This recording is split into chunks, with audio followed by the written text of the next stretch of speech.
Et si on faisait un rappel sur pourquoi on ne doit pas mettre de maquillage? Ah oui, c'est une bonne idée. Dans la Bible, il y a une femme qui s'appelle Jézabel. Et cette femme-là, en fait, elle est orgueilleuse, elle est manipulatrice, elle est séductrice, elle est impudique, elle est insoumise. Et en fait, elle a tous les caractères qu'il ne faut pas avoir en tant que femme vertueuse. Et donc, c'est pour cela qu'il ne faut pas s'inspirer de ces pratiques que cette femme faisait auparavant. Alors, on va lire 2 Rois, chapitre 9, au verset 30. Je lis la parole de Dieu avec respect au nom de Jésus. Jéhu entra dans Jezreel. Jézabel, l'ayant appris, mit du fard à ses yeux, se para la tête et regarda par la fenêtre. C'est l'une des raisons pour laquelle on ne doit pas se maquiller. Jézabel, elle avait mis du fard à ses yeux. Pourquoi?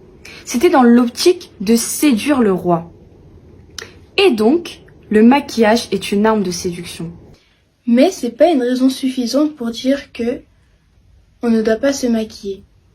Le Seigneur n'aime pas le mensonge. Et lorsque tu mets du maquillage, lorsque tu mets des faux cils, du rouge à lèvres, tu creuses tes joues, tu mets des faux ongles, tu fais croire que tu as des longs ongles, tu fais croire que tu as de longs cils alors que ce n'est pas le cas. C'est comme si tu mentais. On se rend compte aussi aujourd'hui que les femmes, elles se maquillent, puis ensuite elles sortent. Et quand elles rentrent, elles se démaquillent. À l'image de Jézabel qui se maquille pour sortir.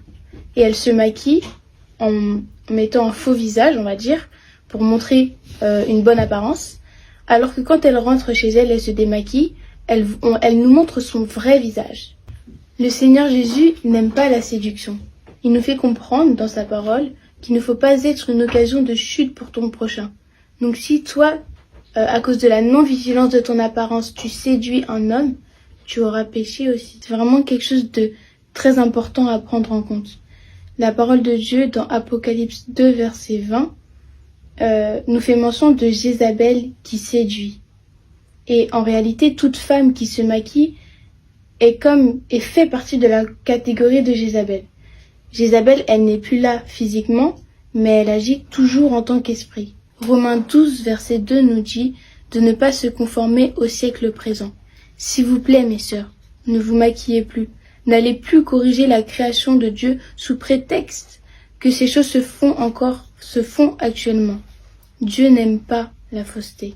Si vous voulez être belle, habillez-vous avec pudeur et modestie. Si vous voulez vous parez-vous de bonnes œuvres telles qu'une femme vertueuse. Eh oui, mes sœurs, nous sommes des filles du roi des rois, des enfants de Dieu. Est-ce une attitude jugée digne d'être son enfant? Ne vous faites pas influencer par Satan, comme Ève fut séduite dans le jardin d'Éden par le serpent, dans Genèse chapitre 3 au verset 13.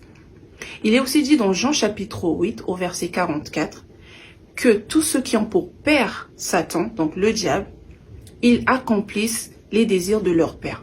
Pensez-vous vraiment que le Seigneur Jésus vous acceptera si vous vous conformez au siècle présent? Non.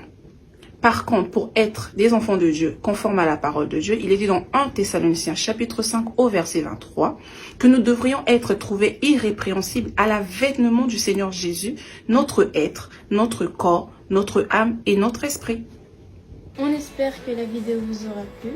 Si vous avez des questions à poser ou des versets à donner, nous vous invitons à écrire dans les commentaires.